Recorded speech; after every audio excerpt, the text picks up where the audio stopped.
Good evening, everyone. Happy St. Patrick's Day. Welcome back to a very special edition of the weekly Armchair Sports Talk. This is our second edition of Keane and Phil Talk United. I'm glad to be joined today by a very special guest here this evening, former Derry City manager, Mr. Declan Devine. Here today to talk about Declan's career as a player, but also as a manager, and also we'll be talking about, I suppose, the old doom and gloom that is Man United at the minute as well. First of all, let's go around the table, just ask first of all how everyone is. First of all, Phil, haven't talked to you in 2 weeks. How's life been treating you the kind of last 2 weeks? How's it going? It's all good, kid. Can't complain. I'm still alive, so that's a good thing. And I'm sober on St. Paddy's Day at 1 o'clock in the afternoon. So it's this is about the last off ramp before I would give you a different answer. Yeah, look, I'm glad that we're all three of us are sober right now and ready to go. But to be honest, Phil, my first Paddy's Day sober probably in about 4 or 5 years. My working circumstances permit that. So if anything else, I'll be out as well. Well, it does. It does. And Declan, how's it going? How are you today? Thanks for joining us today on the show.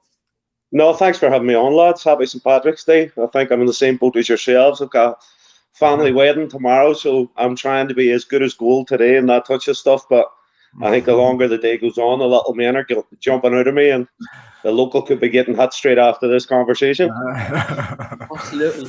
It looks like I'm probably going to be the only person that's going to be good tonight, even though, to be fair, after watching the match here the other night, I felt like having the before Keane. Yeah. Absolutely. First of all, look, I suppose, Declan, what I'd like to speak to you tonight, first of all, is obviously your career also as a player, but also as a manager at Derry City. Obviously, when you're playing with Derry City early on in your career, you do a deep dive into Northern Irish football, obviously being at Glentoran as well. Just talk to us, first of all, that experience, obviously, being at Derry City as a player, but then also kind of years later revolving there as a manager. Listen, I'm very proud of my journey.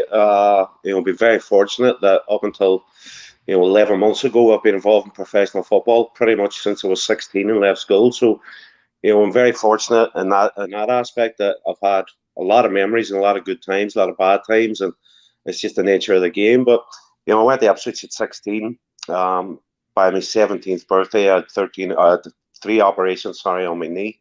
And my career was pretty much over. I'd done my cruciate twice. So that was where we were. John Lyle was the manager at Ipswich at the time, and he was a great influence. He was somebody who really helped me early on in my career with the setbacks. But he forced me to do my prelim badge in England when I was 18. So I've been coaching Ipswich ladies and Ipswich under 10s, under 11s from a very, very young age, maybe 19 years of age. And getting experience there. And when I came home then, I signed for Roma Town and then transferred to Glentoran, won Young Player of the Year in the league. And I knew my career wasn't going to last, but my knees were in a bad way. And I always had one eye on the coaching aspect of it. So when I left Glentoran with Liam Coyle and we went back to Derry, we were fortunate that, it was really a strong side at that time. It was the last time that Derry won a league championship in 1997. It was so long ago. It's crazy to think that whenever we won that league that year, we thought that this is the start of it. It's just going to keep coming. But, as history books show us, that it wasn't the case. But they play and they manage and have pretty much every role within the football club at Derry City, something that I look back on with tremendous pride. I've had to take the last 11 months out and reassess everything and just pretty much walk the dogs on the hills of Donegal over here, just to try and clear the head. But, it's something that, when I look back, so many good times at the football club over a long period of time, it's something that, I'm really, really proud of. Which you absolutely should be. Here, a quick question on that, Declan, because one of the things that I think is really, really great to see is League of Ireland coaches actually getting respect at the highest level and actually now getting jobs from the League of Ireland going directly to full-time football altogether. It must be encouraging to see people like Stephen Kenny get the national job because our coaches are so often overlooked. Absolutely. We look back on recent history. You've got Stephen coming from Dundalk going straight on under the Ireland job. You've Michael O'Neill coming, from Shamrock Rovers straight on the Northern Ireland job and then now over at Stoke. You've got Ian Barraclough that came from Sligo Rovers. There's now the Northern Ireland manager, and you only have to look around the leagues, both leagues at the minute. Like, I think Stephen Bradley is an incredible manager. I think what he has done in terms of the structures and mindset that he has put on the Shamrock Rovers and the way that they have grown as a club over the last number of years, I think, there's a big move in Stephen somewhere along the line. I think you look at David Healy, you look at Paddy McLaughlin in the north, two really up-and-coming young managers that have a bright future in the game. Rory Higgins at Derry is another one, coming from the Ireland setup, straight on the Derry, doing a fantastic job. And these are people that we know, and we know what their grounding is. We know that, how expressive they are in their management styles. And it's something that when I look at it, I can't understand why a lot more clubs in England aren't even tapping into this real breed of quality coaches and managers that's over here in Ireland at the minute. And obviously you look at the overall development, obviously you look at Stephen going into the Ireland job, obviously Mike O'Neill going to the Northern Irish job. Do you maybe think these managers who are coming from the League of Ireland, coming from the Northern Irish League, that for the national teams it's going to be a better gateway for these players from the League of Ireland and Northern Irish League to break into the national teams? I think we're such a small nation, both countries. I think that, the way things are at the minute, it was always be all and end all was getting to England at 16 or 18. They do an apprenticeship and try and come through the system. There's bargains to be had over here, maybe too many bargains, to be honest now, because a lot of clubs only get still the basic transfer fees. That's something that really goads me, but Shamrock Rovers, look, they have changed that. Lamfield have moved a lot of players on in terms of Trey Humes and that over the last couple of years. So they're the big clubs are starting to see value for money over here. We've got some of the best young talent at the minute coming through men's football at a very young age and proving themselves in clubs that are playing in Europe on a yearly basis and playing at a real high level of football. There's a lot of players that are lost in the system in England at under 23 development games. It's incredible how many players are lost in the system. And a lot of those players are playing at top clubs at under 23 football wouldn't get into a lot of League of Ireland or Irish League clubs at the minute because the standard is so high. And that's, it's a chicken and the egg for me at times. Like, which is more important, getting to the club in England at a very young age, or is it proving yourself in men's football and senior football in front of big crowds at the minute? And showing that you're not going over just to make up numbers and hopefully get an opportunity. You're going over to really stake a claim to play in these first teams, and I think that can only be good for Irish football going forward. Can I say one more thing? I'm sorry to steal your interview here, Keane, but you're all right, fella. This is a dual thing. Don't worry. Talk about young Irish kids going across to England, but now you're starting to see young Irish kids go to Serie A. Now you're starting to see young Irish kids not just go to England. If you look at the makeup of the Irish under-19s teams, I know, and some are going to say McNulty grew up in Spain, what have you, but you've seen Irish players playing all across Europe, not just relying on English teams. I would assume that's very encouraging too. It's hugely encouraging, and it gives every young player that's in the academy set up, whether it be in the Northern Ireland Irish League or it's in the League of Ireland, all these academy teams. A lot of clubs are putting on incredible work from young players from 10 years of age right through to 18 years of age. The amount of hours that they're getting, it used to be just 2 nights a week. Now it's down to 3-4 times a week that they're meeting, and the contact time with these coaches at their clubs is really helping bridge that gap that maybe a couple of years ago when players were just at boys clubs and they were winning games 7, 8, 9, 10. Now I look around and a lot of clubs are doing good stuff. A lot of clubs, a lot of A-licensed coaches in the academies, a lot of top coaches working with the best young players, and then they're given the platform to play in senior football, as I say, at a very young age. So it's no wonder to me, it's brilliant that the Italian clubs and the Spanish clubs are coming and having a look here and treating the clubs with respect, because I think the fee, the young lad that went to St. Pat's was $500,000 or something, that is proper. That's what they, should be expected. They paid for the amount of work and hours, and this is UEFA guidelines that's being put on with these young players. And it's no coincidence that the best coaches at the minute, working with the best young players in Ireland, are seeing huge results. I was fortunate in my last post before going back to Derry. I worked as an elite performance coach with IFA under Michael O'Neill and Jim Magilton.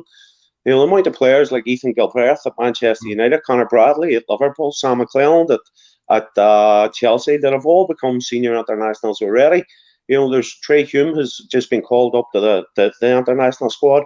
So Keelan Boyd Muntz has just been called up to the senior squad. So there was a lot of groundwork put on over a period of time, and we're starting to see the rewards. And that's something, a framework that I think IFA have really, really done well on. After we left, they've got good people like Andy Waterworth on now that's helping drive the program. And the rewards have been, having the best players training and playing against the best players on a weekly basis, I think has been massive for Irish football.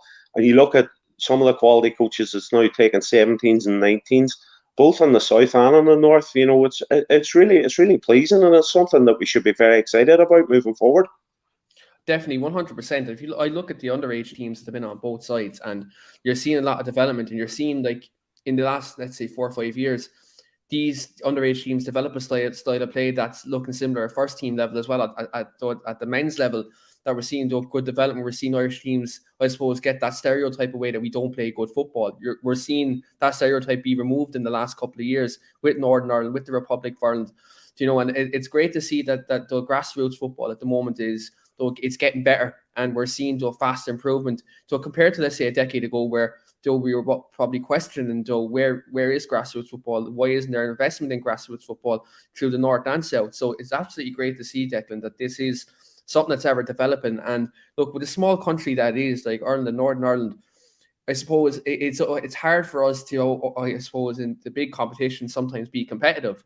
But with this development, you're maybe looking at this plan in the next 5-10 years that we are more competitive in these competitions, and we will see a good brand of football. And the fact that Stephen in the Republic of Ireland at the moment has got that new contract, and at the start of the 10-year, there was question marks, but he has shown, we can give him the time, that he has developed a style of play. He has brought in a lot of young players as well, which is something I'm very impressed with what Stephen's done as well. We are seeing fast improvement in the Irish game at the moment. Absolutely, and look, it's no coincidence as well. Obviously, I'm a huge fan of Stevens, and a personal friend of Stevens, and I've never been as happy in my life to see him improve a few people wrong, and I'm sure we'll speak about that later. But at the minute, Ian Barclough was the under-21 Northern Ireland international manager before he became a senior manager. Stephen Kenny was the under-21 international manager before he became a senior manager.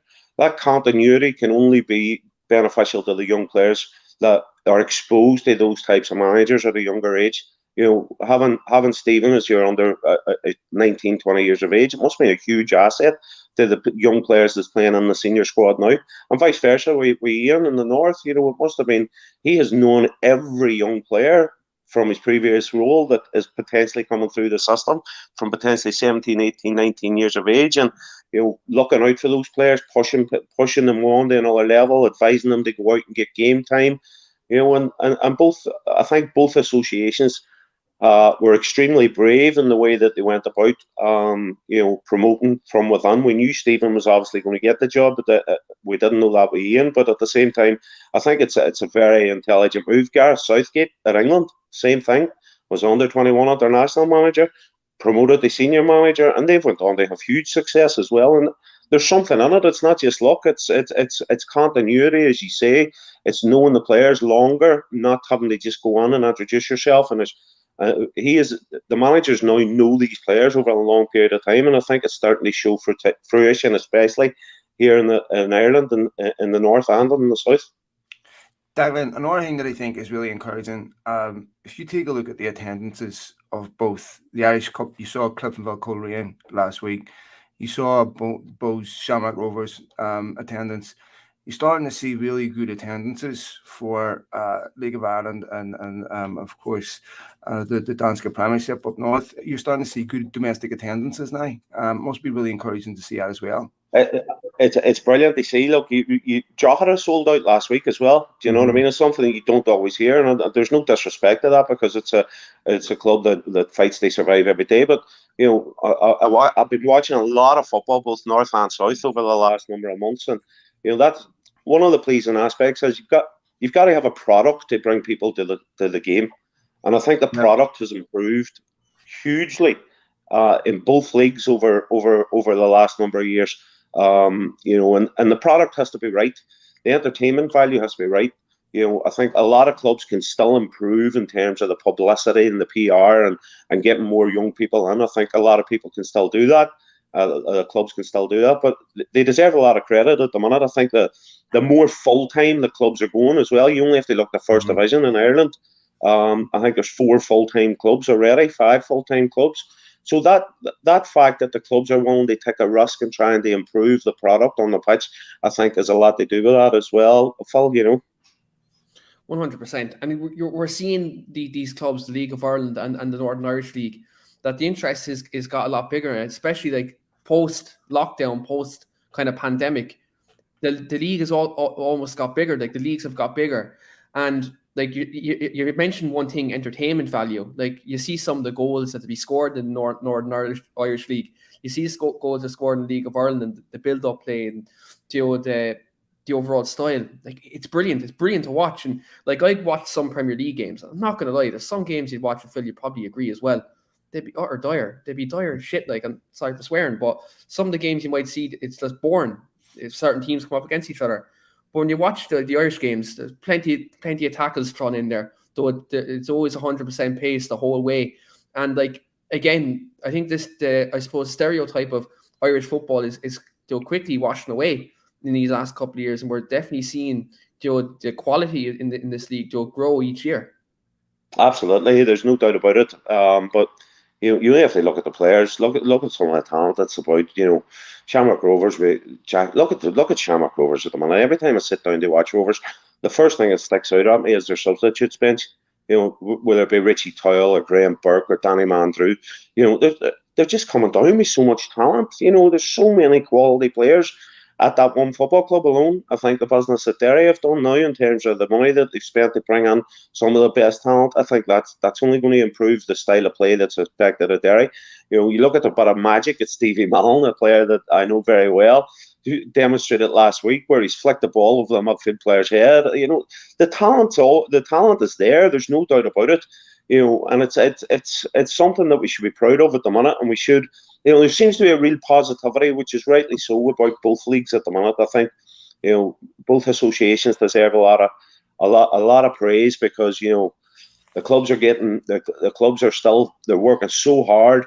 They're making it accessible to fans. They come in, the attendances as we spoke about, but the quality that we're bringing into the league on a regular basis is only going to enhance the two leagues moving forward. And as I said already, look at Glentoran. Glentoran has so many talented players at the moment. They've spent the money. They put the money where their mouth is. They're all challenging for a league title. And then you look at the magic that Paddy's doing, as I said already, at Cliftonville, maybe training 2 or 3 nights a week.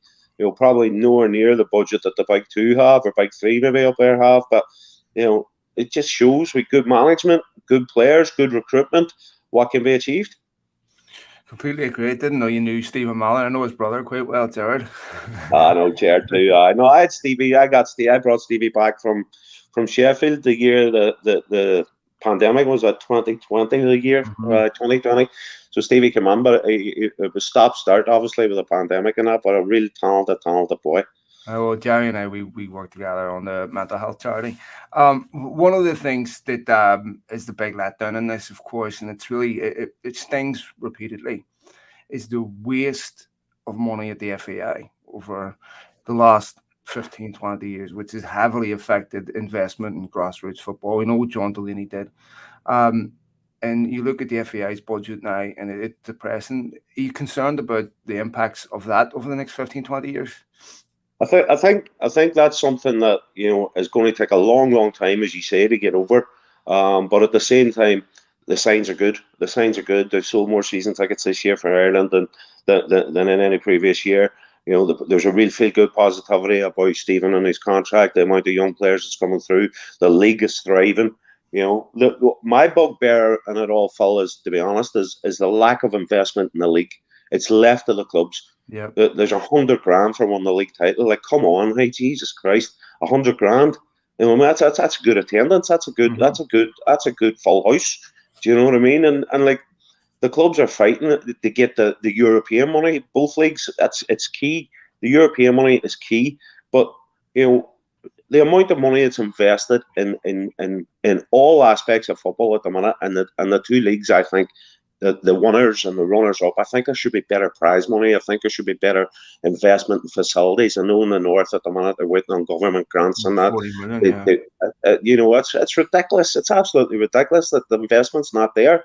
And the clubs are fighting on a daily basis. They survive, but at the same time putting out a product that we're all singing from the rafters about. You look at the attendance at Windsor on Sunday, the standard of the game, the quality of the two managers, the quality of the two teams, and for what? Like the association must back the clubs. They must put better prize money. They must be getting better TV deals. I know in the north at the minute with Sky, they're investing into the Irish League and the streaming services, but there should be a package for clubs as well every time. For instance, when we were at Derry and a TV game was on and we were on live on the TV, you never got any compensation. You never got any money for, being live on the TV. You never got anything. It was just seen as that's supposed to be your honour. It's an honour that we're coming. Yeah. I think that's a bloody disgrace because, you're taking away from the attendance first and foremost because people are going to sit in the house and watch the game or go to the pub and have a few pints. But the lack of respect I think the clubs get from the associations, I think, is something that should be improved on. I agree. 100%. And again, Phil mentioned obviously the way the FUI was kind of run under John Delaney's stewardship. Look, there's a lot of things we could speak about tonight, but I think we need about 4.5 podcasts before we kind of get it all done. But I absolutely agree. Sometimes the underfunding, it's an absolute disgrace. And you mentioned something about the League of Ireland games not being on television. Like I seen a tweet there 2 weeks ago, coming from someone who predominantly reports on League of Ireland, and it came up that on RTE, obviously the big station here in Ireland, that they had Young Sheldon on at 7 o'clock, which by the way is a very good show. But you had it was the Dublin Derby time. It was that was on, obviously it was St. Pat's and Shamrock Rovers. That wasn't televised. Do you know what I mean? A lot of people in Ireland would love to watch that game, and it's the one thing I will say, sorry for interrupting you though, is that without RT, where would soccer in Ireland have been? You know what I mean? Where would it have been? There doesn't seem to be a queue of people queuing up to televised games or they really broadcast beyond Ireland, and it's something that, and I've worked as a pundit with RT and really enjoyed my time doing that. But at the same time, I don't blame RTE. I think it's something that the association needs to go out and rectify. I don't think it's the broadcasters. I think the coverage that BBC and I are given to the games at the minute, whether it be on the website or on the red button, I think is something that's really positive. But I think RTE get a bit of a harsh deal in this as well, in my opinion, because it's like, oh well, you need to do more. But I think that the government, the association, I think everybody needs to sell the product better and go to these companies and say, well, look, why is Sky not involved in League of Ireland football? Why is that not? Sky, I pay a fortune. I live in Donegal. I pay a fortune for my package, but I would love to invest a few more quid and see the games coming up on a regular basis on Sky as well. So I think RTE get a hard oil shift on it, but at the same time, we have to improve that aspect. We need the TV. We need the TV money. When we went to Scotland, when me and Stephen went to Scotland, the TV money fell through. I think it was Sky B or something. I don't know what it was, but the arse fell out of it, and it was a huge knock-on effect for Scottish football. And I still don't think Scottish football has recovered from it because they were investing so much money in the TV deals that whenever it blew its ass up, that the clubs struggled. Well, the clubs are struggling here with no TV money, and I think it's something that as an association and a government, look at the money the GA make, for instance. Look at the GA. Look at the coverage. Look at the coverage, and we're talking here about clubs are now selling out their stadiums in League of Ireland football, which is unheard of. The first 2-3 Derry City games this year sold out, completely sold out. Rovers sold out, Dundalk sold out, Bulls sold out, regular basis. Incredible. So I just think there's a bigger picture. There needs to be a working steering group or something that needs to go and sell the product, these big corporations, and try and reinvest it back into the game again, because it can only get better with more money. Colin McGreen, I want to ask you, because one of the things that we've had to deal with in recent years has been rapid decline of Irish football internationally. We've had some embarrassing results on a national stage, and we're all hoping that this next younger generation of kids coming up is going to give us something to shout about. Maybe it's just in terms of the national team. This is maybe one of the weaker national teams in my lifetime. If you take a look at the young players we have coming through, Declan, would you be confident that this young group of players that they have under 21s? I know Michael Obafemi turned out an under 21 call up the other day, but if you look at what's coming beneath the first team, would you be confident in that? I am confident because, especially in the north, I've seen it. I've seen it firsthand. I know the work that's getting done with the club NI setup. I know the work that the top clubs are putting on in terms of the investment in their youth development programs. You see the boys' clubs. There's still that thing where the boys' clubs and the senior clubs are still at loggerheads. That will probably always be the case. But the one thing that's really there to see is, and it's happening obviously in the north now, but it's not happening in the south with Brexit and all the rest, is the bigger clubs are coming for the players. Manchester United coming for Ethan Gilbreth, as I say. Bradley, Liverpool played already. McClellan, Chelsea. There's players at West Ham. There's Callum Marshall. There's a lot of talented young players over at West Ham. Aaron Donnelly and Dale Taylor flying at Nottingham Forest. There's a lot of young players that are over there now that the big clubs want from a younger age. But they're also keeping an eye out for those gems like the Trey Humes that played in Linfield's first team, Ballymeena's first team at 18, 19 years of age. Do you know what I mean? So I'm really hopeful that this next generation, this next 5-6 years, you look at the work Stephen's done with his squad. Stephen's went under that team. It was a really aged team, and he's took his time. The players have got to know him. They've got to understand what he's all about. He trusts these players, and they trust him now. And I think the sky's the limit for this young Irish side. I think the goalkeeping department's very, very strong. Delighted to see Shane Duffy, the response that he's had after the Celtic year, and Shane's had a difficult time with his dad and all, and what tremendous character he's shown. Egan, for instance, there's still positions there that maybe need filled over the next couple of years, but I just think the positivity and the signs are good. I think the people taking the 21s, especially Jim Crawford in the south, with Alan Reynolds' help, I think they're doing brilliant work as well, carrying on from what Stephen did. And the interesting thing for me, though, Phil, in the whole equation is that now the platform's there, the road is open. It's open for the young players in the 21s.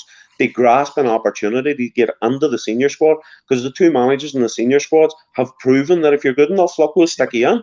You'll get a chance.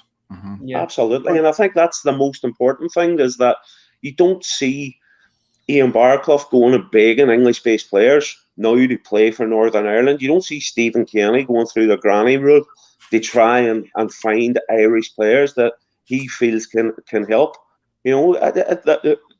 10, 15 years ago, you were desperate to get any type of player playing at a high level in England that would play for an international, your international sides. Now there's so many young players coming through that you don't have to go looking for somebody and hope that they have a great granny or somebody that was over here in Paddy's Day 20 years ago. And do you know what I mean? So that I think the signs are great, and long may that continue.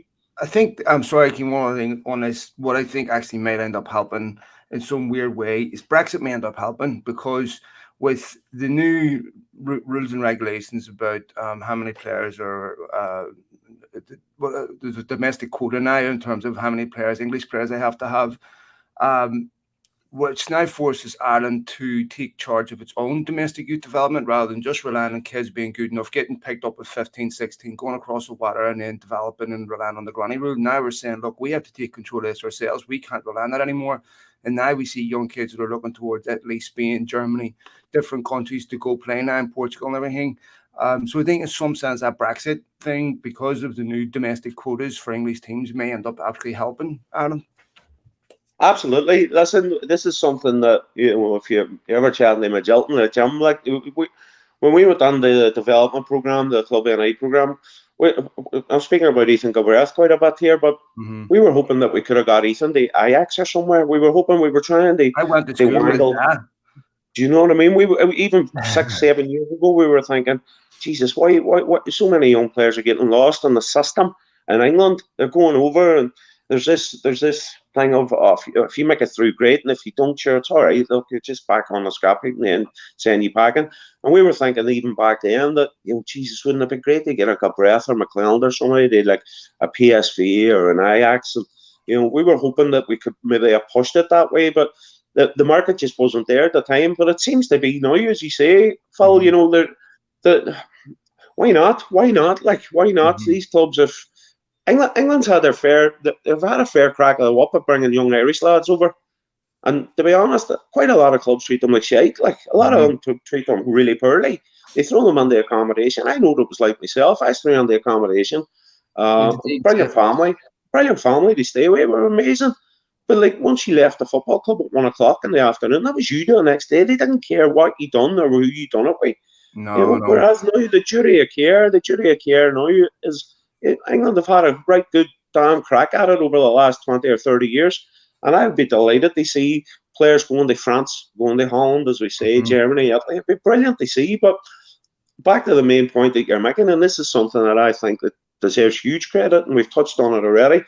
The work that Shamrock Rovers, for instance, is doing in their academy setup, and I know that'll be controversial because they're probably going out and picking players from all the best clubs and picking all the boys' clubs and promising them this and promising them that. But the work that they're doing in terms of bringing them through the system, getting them involved in the first team, moving them on, passing that compensation then hopefully on to the boys' clubs throughout Dublin.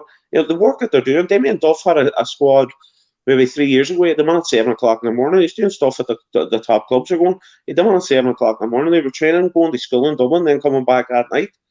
But a lot of those players are now at senior professional clubs and having wonderful careers. And that's something that the League of Ireland deserves huge credit for, because even at Derry here now, whenever we come in, we got people like Jared Boyle, Sean Holmes, Mark Crystal, now Neil McCafferty, all good players that have been through the club itself, but have all got the highest of qualifications in terms of wanting to improve young players at the football club. And I think that's where we're at. The coach education system in the AFA is brilliant. I done my prelim badge with the English AFA. I done my A license with the IFA, and I done my pro license with the FAI. And to be fair to the AFA and the FAI, their coach education program, they're second to none. They're really, really developing top quality coaches, and you can see that in both leagues at the minute. But at the same time, I think the guys that don't go into senior football are also having that huge impact in youth development right throughout Ireland at the moment. 100%. And again, it's just about if these coaches can be given the chance then to get a chance at the bigger stage. Then obviously within the League of Ireland, let's say if they're working in the underage groups and they're helping with that development, that maybe then in the next couple of years they get the crack of the whip then as they get their further badges with the IFA, as say with the FAI, and then maybe at senior level then as well. I think natural progression is very important, especially from grassroots to senior football in this country. So I think that's something that definitely should happen. I think one of the pleasing things that I have noticed over the last number of years anyway, but 10, 15 years ago, it was like, I'll do my thing, but I'm not sharing any of my knowledge with you. I'm just going to keep all this in here to me, any wee bits of information I get. I think through internet, through social media, I think the ability to share knowledge at the moment, the FAI are doing some brilliant courses online.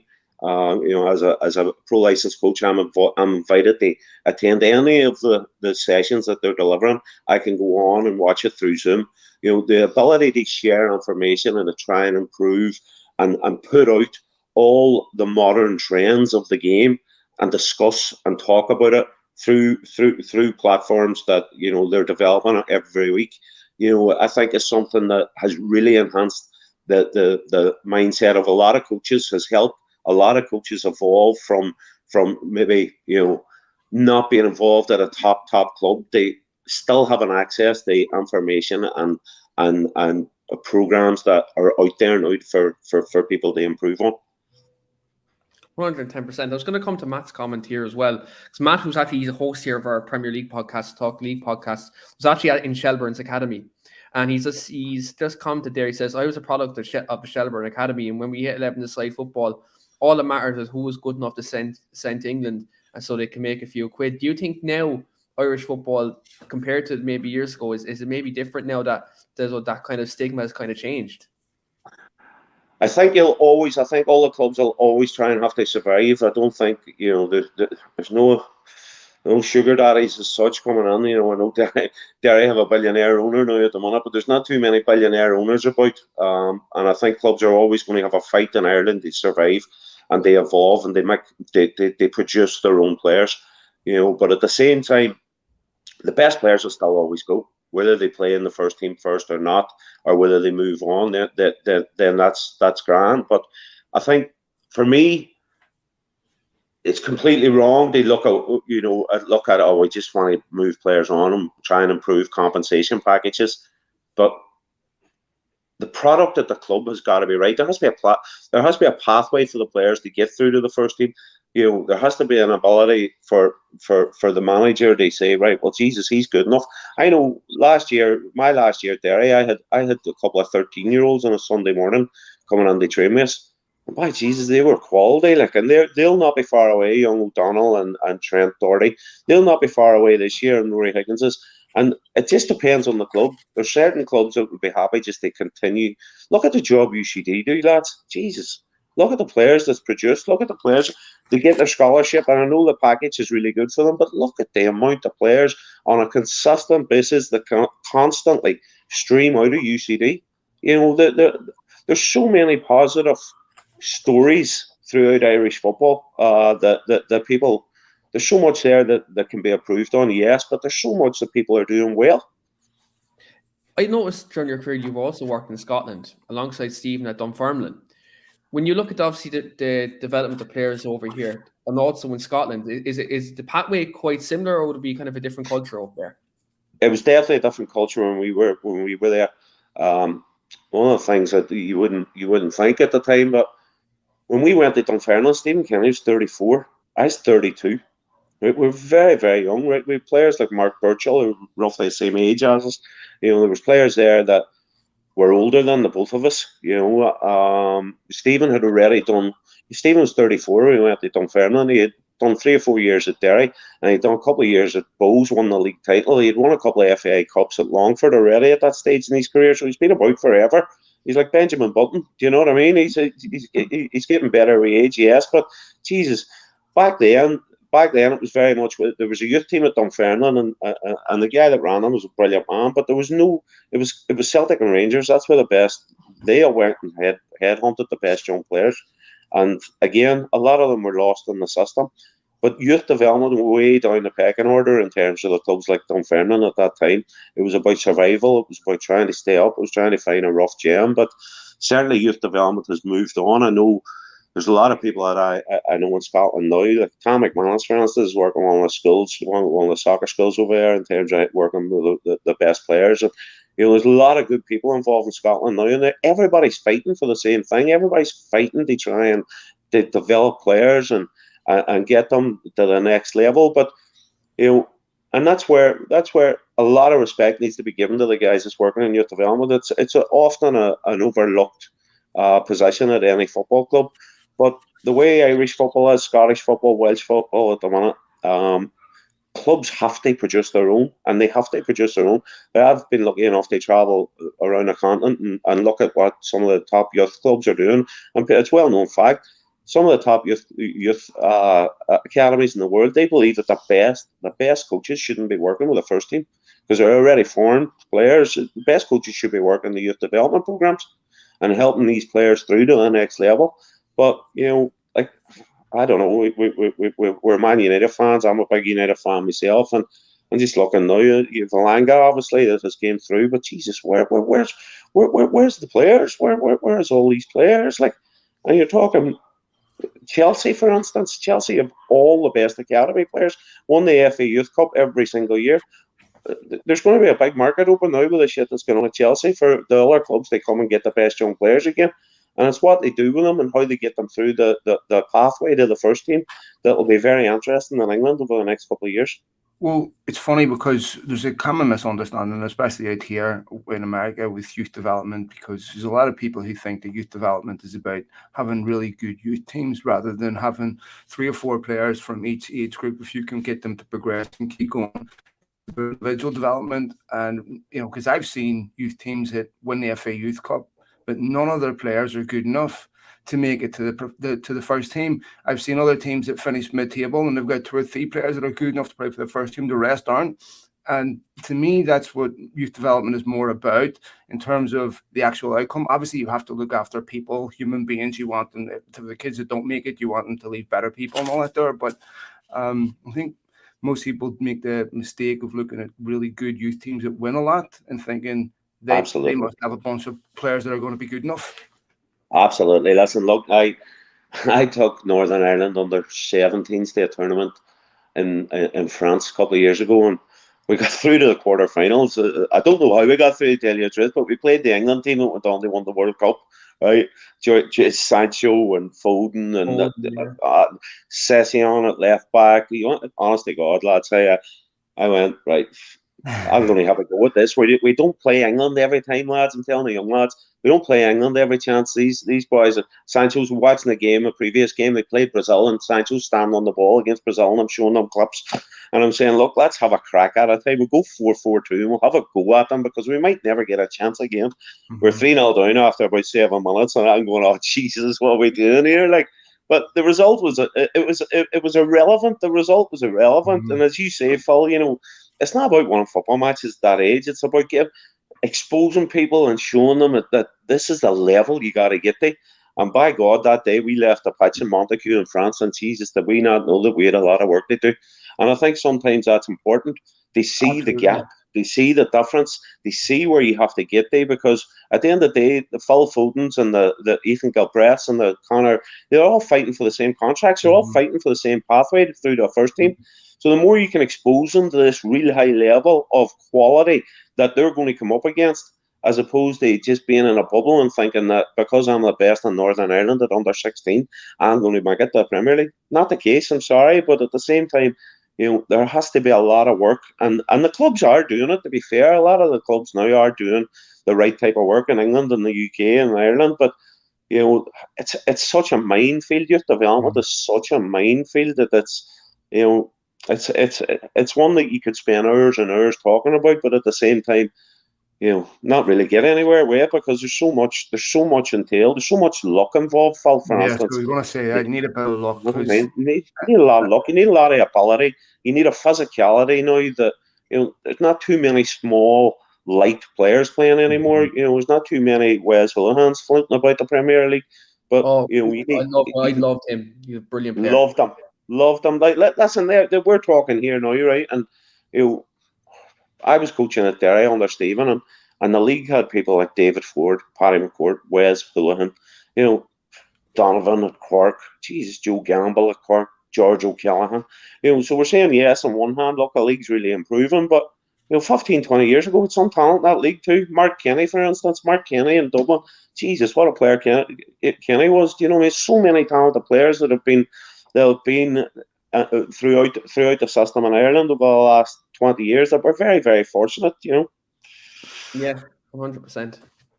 I think what I would say is probably better is you would get the Wes Hoolahans, you would get, I remember, old enough to remember Felix Healy. You would get players like but I think collectively the standard is much higher in each team in terms of your baseline. So now your baseline is going up so much where you've got a much better collection of players. To win in the Irish League, it used to be good enough if you had a couple of good players. Now you have to be tactically aware, and now you have to have so many more strings to your bow, not just a couple of good players, because I think the standard, is so much higher than what it used to be. I played Irish League football and I was 16, 17, 18, and I know for a fact that the standard is much higher now when I was there.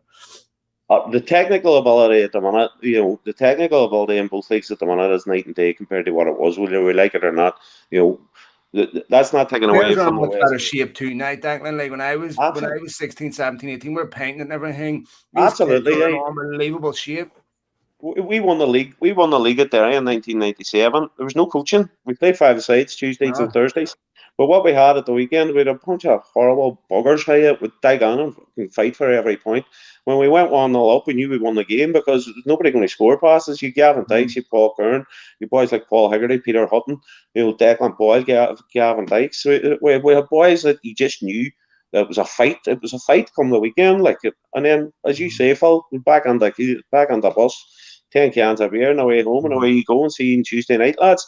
Whereas now the boys they're coming back and they're watching the game back on their phone on the bus. They're ready. The games are clipped up. They're looking at their strengths and weaknesses themselves before you see them for a cool down.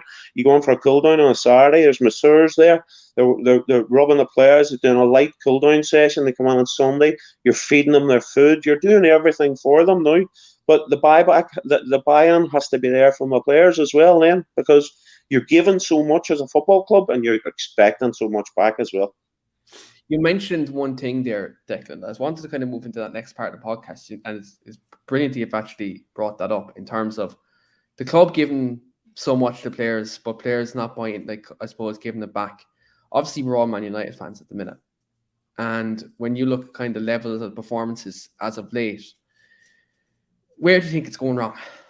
Because there's a lot. Obviously, look, we'll delve into the Atletico Madrid game kind of later on, but in terms of at this season, we had a brilliant transfer window. Obviously, Sancho comes in, Varane comes in. I suppose Cristiano Ronaldo came in as well, and look, I suppose the buzz around the United fans was kind of really high at that time. Obviously, on the back of a very good season under Solskjaer last year as well. When you look at the way this season has kind of panned out, and you look at kind of some of the performances in terms of, you mentioned fight, you mentioned players working and players giving back, when you especially look at kind of the support that the Manchester United fans give to these players. Where do you think it's gone wrong? And what do you make of the situation at our football club at the minute that we all love dearly? Listen, I genuinely don't know what they say to you, because there's so much, in my opinion, that's wrong. The body language of the players is a disgrace. It's an absolute disgrace. The application of the players, the defensive responsibility of Manchester United from front to back is an absolute shambles. It's a shambles. Yeah, any team could score against Manchester United and then sit on and potentially everybody's going to Old Trafford and fancying their chances. Why is that? Because they're soft. I think they're soft. I think mentally weak at the minute. I think, there's no togetherness. There doesn't seem to be togetherness. I look at respected people like what Mike Phelan standing at the front of the dugout, and what's his role? I don't know what his role is. I don't know what they're doing. There just seems to be so much confusion surrounding Manchester United at this moment in time. I think there's a lot of bad eggs on there. I think there's people that are not pulling their weight. I think there's a lot of people looking, they just pull it down around them before they go as well and don't give a shit. I think there's good players there. I think it's harsh on people like Rashford, who have been sensational for Manchester United for a number of years. I think he deserves a bit of a break. It deserves a bit of support. But I think there's also players there that don't deserve any support. It's confusion to me the way I see the team managed at the minute. I don't know if the manager's on there as eyes and ears for the board to find out how deep the problems are. That's what it comes across to me. The desperation of throwing Juan Mata on, for instance, the other night, I just don't see it. I don't see any structure. I don't see any togetherness. You can come out at the end in your interviews and in your tweets and say, next time we'll try our best for fans. It's a load of bollocks. It's a load of bollocks at the minute with Man United. You look at the effort of Andy Robertson last night for Liverpool against Arsenal at the Emirates. You look at the work ethic of the Liverpool team. You look at their hunger. They actually won that game last night. I haven't seen that at Old Trafford or any game of Man United this year. I haven't seen it. We've relied on a couple of brilliant goals from Ronaldo at times, but where's the goals coming from? It looks as if we're always going to concede goals. It's mind-boggling that there's so much wrong at the football club at this moment in time, and I'm sure everybody at that club is scratching their heads and going, Jesus, what is going on, lads? I find it really frustrating that so much has been allowed to evolve behind the scenes. There's so much negativity. There's the work ethic. They run the least, according to what I've been reading. They run one of the least running stats of any Premier League club. You're playing for Manchester United. It should be a minimum of giving me that you're going to work your absolute pan off to get a result. I don't see that. And like Atletico the other night, just done a job on them. They've done a job. You could smell it. You could smell it happening. I could see it just sitting here and watching. I could just go, right, this is going to end up, they're going to get one chance. I know De Gea's made a save at the top corner, but after that, the goal, and you just knew they weren't going to score again after that. It stank. And I'm sorry, it's a bit of a rant, but I'm sure you've all had your rants. I think in many ways it encompasses a lot of what you're talking about. What is the issue? Look, I think everything you just said there has been evergreen for about 9 years. Every criticism that you just said you could have said about United since Olympiacos away under Moyes, right? Absolutely. Since Van Gaal against MK Dons, since Solskjaer at Besiktas here, since Mourinho, and then of course we see this exactly the same. United have their same entropy every 3 years, right? Starts out well, and then second year you finish second, then the next year after that, the catastrophe, disaster. It's exactly what happened to Mourinho, and exactly the same situation with players infighting. Players not performing, players not. I mean, you heard what the Southampton manager said a few weeks ago, which United players should be utterly ashamed of, where he said they were caught cheating between the lines. That's right. And you're sitting there and you're saying about they ran the least. What was one of the first things Solskjaer said when he came in? He said, I want this to be the fittest team in the league because for exactly the same reason, right? And so this is the same cycle, and that's because of how they're enabled above the manager, right? If you ask me to build a house and say, okay, come build me a house, where am I building it? In the middle of the ocean. I can't build you something unless you give me solid foundations to build it on. And when you have a football club that's run like, and I'm going to quote Richard Arnold here, 26 George Clooney's. So 26 individual brands who are monetized to death. Then how on earth do you get a collective attitude inside the dressing room where everyone's working towards the same goal? Liverpool doesn't have that, right? Andy Robertson isn't a brand, right? And everything at football, everything at Liverpool, there's consequences for failure if you don't play well on the pitch. Why is Harry Maguire still getting picked? Would Harry Maguire still get picked if he was playing for Liverpool? No chance, right? Not a chance. But I also think that a number of the United players who are cheating, if they were playing for Liverpool, would be given 110% because that's the environment they'd find themselves in. And either you do that or you get booted out. The problem is at United, you can get away with not giving 100%. You can get away with doing whatever you want. As long as you make the football club money commercially, then you will be enabled above you. And for Ranić has it's utterly impossible. I mean, I've made this analogy on my own podcast. He's a glorified babysitter. And when the parents don't enforce discipline on their kids, a babysitter can't help you, right? Because the kids will do what they want anyway. And that's exactly what you have at United. So to me, that's the only way I'm giving Manchester United any trust or time is if they come out right now and say the way we've run the football club for the last 9 years has been an absolute disgrace and we're going to change how we run this football club. I haven't heard any of that. Absolutely. I couldn't agree with you more, Phil. And it's mind-boggling that you're sitting listening to Paul Scholes on BT Sport the other night, and he's saying there's players not turning up for games. We know players. What? Really? You're not turning up for games to play for Manchester United. You don't want to be involved. You're rolling yourself out because you don't feel up for a game at the weekend.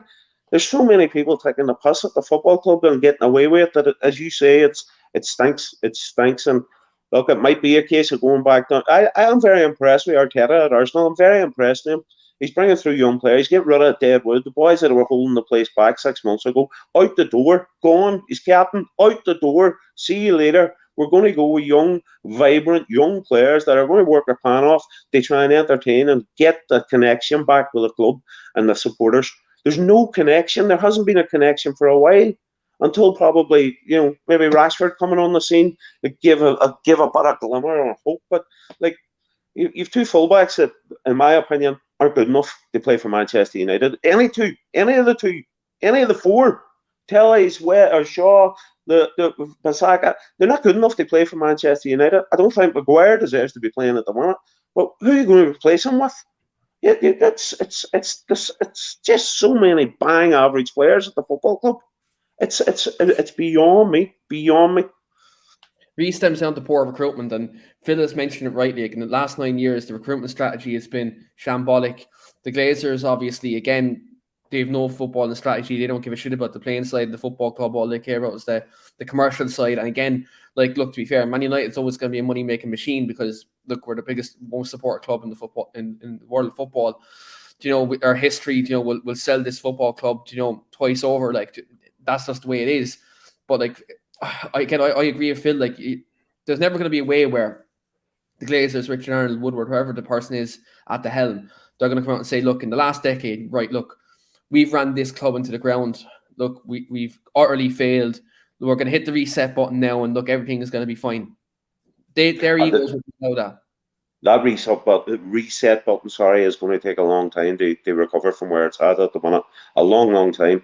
You know, like, first of all, we have absolutely no idea who's going to get this job. If they go and get Pochettino or whoever it is, Jesus, they have a job in their hands. It needs investment. It needs.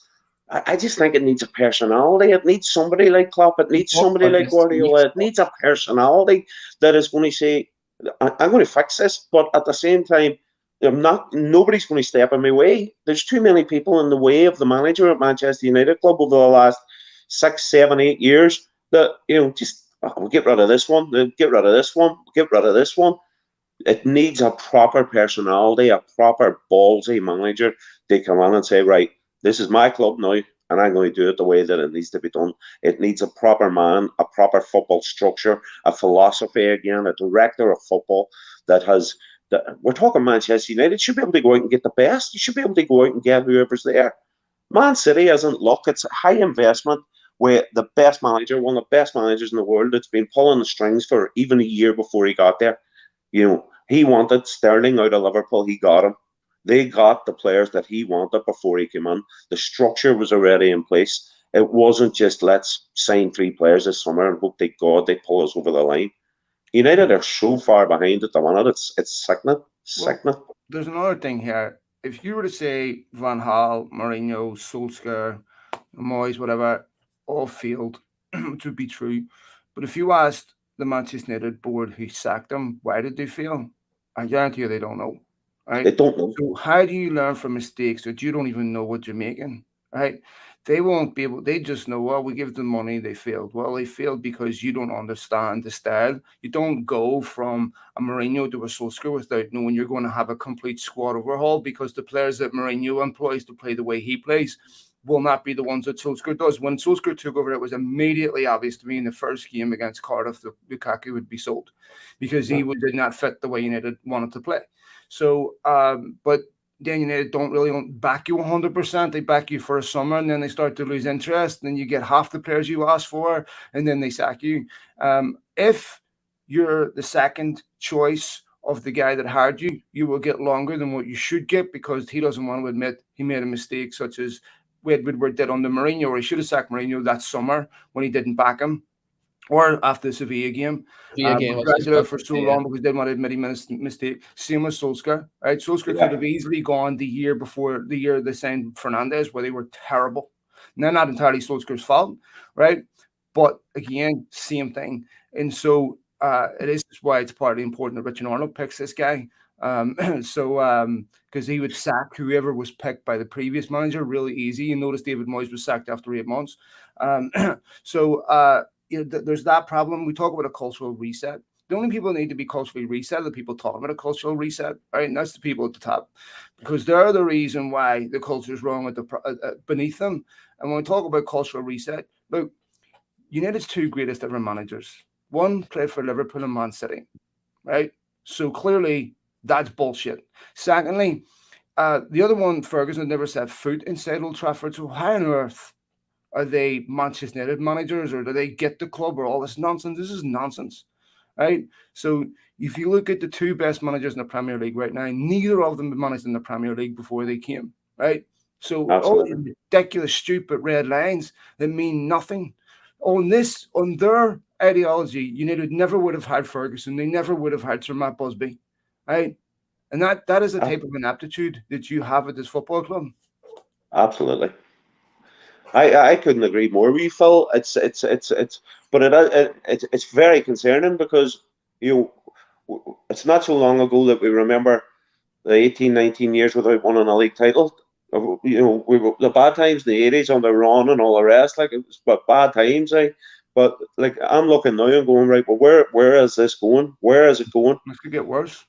It could get worse. It potentially will get worse because I think Arsenal will spend money this summer. I think Conte will get money at Spurs this year and they will improve. I think Moyes is doing an unbelievable job at West Ham. Manchester United run the risk of falling out of the top 6, never mind the top 4. In the next year or two, it needs huge investment again, but it needs, as we're saying here, I think we're all singing it, that it needs structurized out of football. We talk about the Man United way. Well, what is a Man United way? Because I haven't seen a style of play that is the Man United way in years, to be honest. The Man United way was that you look at under Ferguson, the core of the team. You know what you had? You'd fucking you'd Schmeichel, you'd Pallister, right through that spine of that team, you'd warriors, you'd power, you'd strength, you'd boys that spit a bit of acid at you, like you'd boys that fight. If you wanted to fight, you get on there fight with that Man United team. But then you had around the periphery, you had all the quality, you had the Scholeses, you had the Beckhams, you had all the talent around the periphery of it. But the one thing that you were guaranteed was that you were on for a fight. I know people who played at Old Trafford and tell me that they're standing in the tunnel and they're looking at the physicality of the United team in them days, and it was like, Jesus Christ, we are on for it here. Like, at the minute I'm a big firm believer in body language, and I see them coming out, and I don't know if it's one, they're shiting themselves that, oh my God, I can't believe I'm going out here to play in front of this crowd and the negativity, blah, blah, blah, blah, blah. But the body language coming out onto the pitch is something, the fear of God. There's one statement that sums it up for me that spoke for the captain and spoke for the vast majority of the players. I'm only here because I have to be. And that's exactly what Manchester United look like. Half those players look like they desperately want to be somewhere else. Half of them have come out and said they want to be somewhere else. Rashford, Lingard, these are kids that came through United's academy, right? Incredible. And I understand the attitude of they don't want to be here, get out. But you being a manager of a football club, I think you also need to ask, why do so many players want to leave? What is going on at that football club that's making it so toxic for so many players over such a sustained period of time? Where how many players join Manchester United and say it used to be anything after United was down? How many players join United now, fulfill their potential, and look so happy after 2-3 years? Most of them after a couple of years are like, I'm out. The rewards are too high for them. They're too extremely well paid as well. They're taking all the luxuries that doesn't come with winners. You know what I mean? They're like, you look at you see the photographs and the videos on social media, the players driving on the training. Football looks to be the last of their priorities. It just looks to be the last of their priorities. And I was hoping this year, with Ronaldo coming on and his mindset and his sustainability in the game and his ability to survive in the game for so long at the highest level, I thought that was going to rub off on some of them young players. It actually looks as if it's worse. It looks as if it's worse. And I was hoping that the likes of Rashford, Martial and Lingard would really have got the benefit of working with somebody, that has been the best it's been probably in history. I'm a Messi, but it's just got worse. It's got worse, lads. Sorry, lads. It really has. And I think it's just like this group of players as well, they just lack the elite mentality that's required to be at a club of the size of Man United. They really do. And again, when the going gets tough for them, they seem to fold. There's no desire, there's no commitment. And people the modern football fan nowadays talks about, there's more than desire and commitment to football. Yes, there is. You need a bit of quality as well. But when you don't have desire and you don't have commitment for your football club, for your team, for that 90 minutes, you may as well have no ability because, ability will get you so far. It will. And, when you don't have the work rate and the commitment, you're at nothing. Look, I go back to the running stats again. Do you know what I mean? I'm sick of hearing that Man United can't press. Why can they not press? Why can they not put pressure on the ball?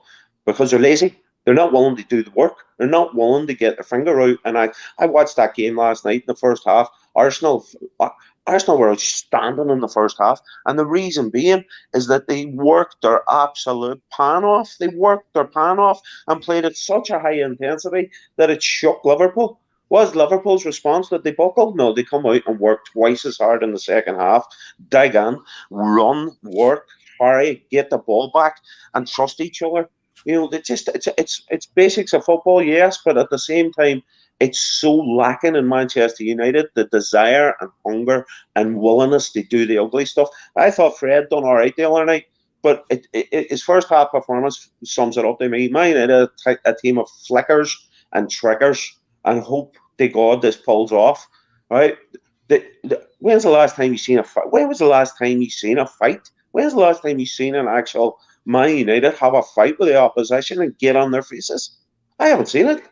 Look, I haven't seen it. You'll notice. I don't care if you're Cicero, right? If you give players the best instructions in the world and they go out on the pitch and they're determined not to follow them, a manager can't help you. No coach can help you. Success and failure is almost always down to you. Ronaldo would have been the best player in the world if he was playing for Oldham at 17, 18 because he wanted to be the best player in the world and he did everything to be the best player in the world, right? Coaching refines your game. It gives you maybe 10, 15%, teaches you good habits, teaches you different things. But the essence of any game is always learned on your own. It's always learned from hammering at your craft. There's lots of really good players, but very few great players. The difference between good and great are the people that do the things consistently every day, how they live their lives, how they desperately set their own goals. They don't leak about managers. They don't turn around and say, I don't like his training or that training or this. They don't do anything like that, right? Because winners take control. Robin Van Persie said this. Winners take control. They don't leave their success down to someone else. And when you got a bunch of people in that dressing room blaming everybody but themselves for their failures, that tells you everything you need to know, right? Because before you can point the finger at anyone else, you make sure you're right. And what I see when I look at that United team is a bunch of players. This is how it works. As soon as anything adversarial happens on the pitch, they go behind or something. You saw this against Villa, where 2-0 up, 2-1, 2-2. You saw it against Leeds, 2-0 up, 2-1, 2-2. Right? It happens all the time, right? They collapse so easily. Then the finger pointing happens, right? Not my fault, it's your fault. I'm not going to be here at the end of the season anyway. I don't care whether we qualify for Champions League. And if he's not going to run, I'm not going to run. And then they start leaking to their PR teams because we're protecting their brand. And then this gets perpetuated. So the Manchester United size is almost cannibalizing them because they're so big and they can get away with making a shitload of money, not being good on the pitch. This is part of the problem because the people that run the football club, we are fans. We're looking at the football club through the lens of a fan. They're looking at the club through the lens of a business. And if profit and loss is healthy, then they don't care because they always bank on one thing, that no matter how bad it gets, the fans will keep paying. And until they know what that line is between this is how bad we can get before we stop making money, they're going to keep, in their terms, to use their parlance, sweating the asset. And so I have a very serious concern. Look, Woodward himself said when he took this job that Liverpool have not paid a financial penalty for not winning the league for 20-something years. That's a model, right? So they are looking at how do we still make a shitload of money without being successful on the pitch, because we don't know how to do the latter, but we know how to do the former. Yeah. Couldn't agree more. At the end of the day, look, it's one of them where we're the ones suffering. The players, obviously, they do care. We can't say they don't care. I'm sure they do, their own personal reputations, but it's just not good enough in terms of the standard required to play for Manchester United. And the one thing that sticks out in my mind is the fans are getting the piss took out on to a certain extent at the minute for what's been served up to them. Do you expect Manchester United to be in the top four? I don't at the minute. I tune on to watch my United games, not knowing. I'm probably going to get more annoyed. My son was at the Middlesbrough game and he goes, Jesus, Dad, he says, it's devastating. He says, it's just devastating. And it means that the football club means so much to so many people. Mm-hmm. But you just wouldn't think it. You would think that it's desperate. Honestly, I'm stuck for words because I'll be sitting here in match night and I'll be watching the game and I'm going, right, well, what's he doing this time? What's this? Is there going to be a change? Is there any type of change in mentality or tactics or performance or effort? Imagine asking a Man United team for more effort. Like, look at the goal the other night. Look at the back four. Do they not practice their shape as a back four and practice and coach scenarios that may happen in these elite games of football? Because that back four, the way it was pulled from pillar to post, it was embarrassing. It was something that if you've seen in an under-18 game, you'd be going, Jesus, we need to get the coach in here and have a chat to him. It was unbelievable. It was unbelievable, the back four shape and the goal against Atletico. It's terrible. Really, really. It's like a fuzzball table, honestly. One goes, they all get pulled across, and they can see the same goal. Like the goal that they gave up that was called offside was a warning to the goal that was actually scored. And Absolutely. You can go back through United 100 times and see how many times their fullbacks come narrow and they get caught at the back post. I mean, take a look at Leeds' equaliser, right? I mean, in the 2-2, it happens all the time. And so, like, I mean, I'm just thinking about 4 or 5 off the top of my head here. So, because they don't play as a team, you've got a captain back there that just doesn't want to. It looks like they don't want to be there. To me, it's unforgivable that is your captain, that is the personification of the leader of your team. Anyway, but my problem with that, Phil, sorry for interrupting you, Phil, but my problem is he doesn't deserve to be captain of Manchester United. He potentially doesn't even deserve to be playing at the minute, but really, like, where is leadership in the Manchester United team? McTominay, after that, where's leadership? Where are you getting any leadership? I don't see it. Like the best teams always have 2 or 3 or 4 real driven. They have a leaders group. They have a leaders group to do. Here's the thing, lads. You'll all know about human psychology in groups, right? When you bring a new person into a group, they adjust to the atmosphere or the whatever the culture of that group is. It's just the way that people are. For example, if I'm in a group of people that are supporting a particular cause, I'm not going to come out and say something against their particular cause in that group because I know I'm going to get singled out. I know that I'm going to take criticism. I know I'm not going to be liked like everybody else. So you adjust, no matter what the environment is, your office, any group setting, you will adjust to the environment that you inherit. So clearly players come in there, they start out well, it's always the same. Di Maria, you see them out, great. And then it tapers off because that enthusiasm disappears and they adjust to the toxicity of what they inherit. And clearly that comes from how people are incentivized because you create an atmosphere inside your business based on how you're incentivized and how you're held accountable. If you're not held accountable for causing all this toxicity, all these problems, the problem with that is it's allowed to fester. But the reason why they're not held accountable is because they make the club so much money commercially and they don't want to make a business decision and say, we got to get this guy out of here. But hang on a minute, this guy makes us 20 million a year in commercial revenue. This is why Messi was paid what he was in Barcelona. He was worth so much to a football club commercially. United are in exactly the same situation. This goes back to when Wayne Rooney wanted to leave Manchester United at the time. He was the only star at the football club, and all the sponsors wanted him on their stuff. They wanted him on their hats, their shirts, and he knew this, of course. And he got what he wanted based on his commercial value, not his sporting value. Ed Woodward wasn't in the position he was in at the time, but he was at the football club in a senior executive role and swore it would never happen again. And that's whenever he came in after David Gill and wanted to sign all these big superstar players, which he never quite accomplished, by the way, because of their commercial value. That's when the football club changed direction completely. Whenever Ferguson went, that power got usurped upstairs. And so now it's a business that happens to play football. What you see on the Saturday is essentially a company football team. Yeah. You're spot on. You're spot on, fella. You couldn't be any more spot on. It is going back to the Wayne Rooney one. It is totally going back to that. So it also leads to one other thing, lads. I'll leave you with this before I go.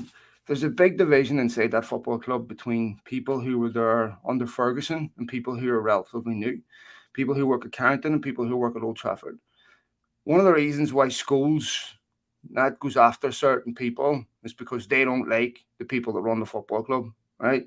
And one of the reasons why the class of 95 never got the manager's job is for this reason, right? So Woodward and Gill hate each other because this has gone on for a long, long time. And so there's certain people at the football club, because the divisions inside the dressing room just aren't inside the dressing room. They're inside all of the staff, right? The problem is the people that are, even when they're not in senior positions that are close to Ferguson, you can't touch them because of the backlash. If you sack somebody, it's close to Ferguson. So, of course, this is part of the Ronaldo dynamic, right? Because Ronaldo is very close to Ferguson and the issues inside that dressing room. So I think that one of the biggest problems United have is how do you address the Ferguson issue? Because they don't want to, they know he's an icon. They can't get rid of him, right? But like Sir Matt Busby, he's disruptive to the cohesion and the harmony inside the football club. And I'm not saying he's wrong. I'm just saying that that's a fact. It is a fact. It is. And again, look, I can't do anything other than agree with you, Phil.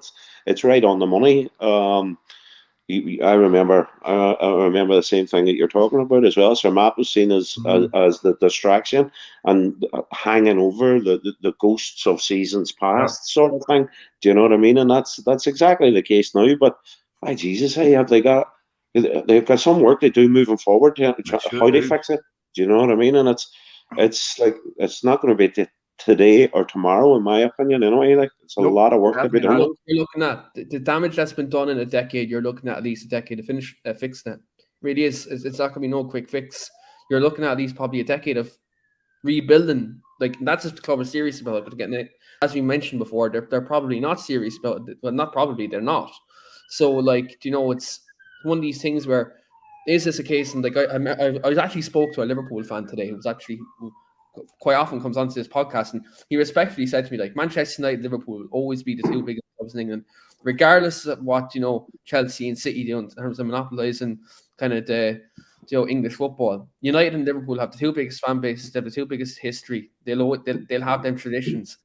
But he said to me, Man United are literally becoming Liverpool what they were when they were rebuilding. That's what United are. I see the similarities there, Keane, but in some sense, Liverpool's was forgivable. Yeah. Because Liverpool were a football club, operating as a football club, but getting it wrong. Yeah. Where United's problems are entirely self-inflicted. It has nothing to do with not being able to get it right on the pitch. It has to do with the way the football club is run.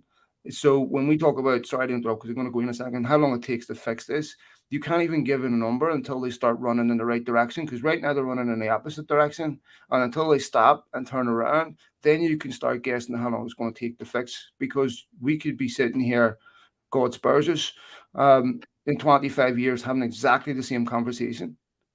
Yeah, 100%. But look, this is where I think this summer, for me, it's hopefully a starting point. But look, I'll believe it when I see it. But I see it. In that case, guys, I'm going to wrap it up to tonight's interview. It's been absolutely fantastic, Declan, to have you on. Thanks. Thank you, lads. I loved every second. Declan. Pleasure, mate. All the best. And Keane, all the best. Thanks for having me, lads. All the best. See you. Thanks, folks. Sign, lads. Cheers, boys. See you later.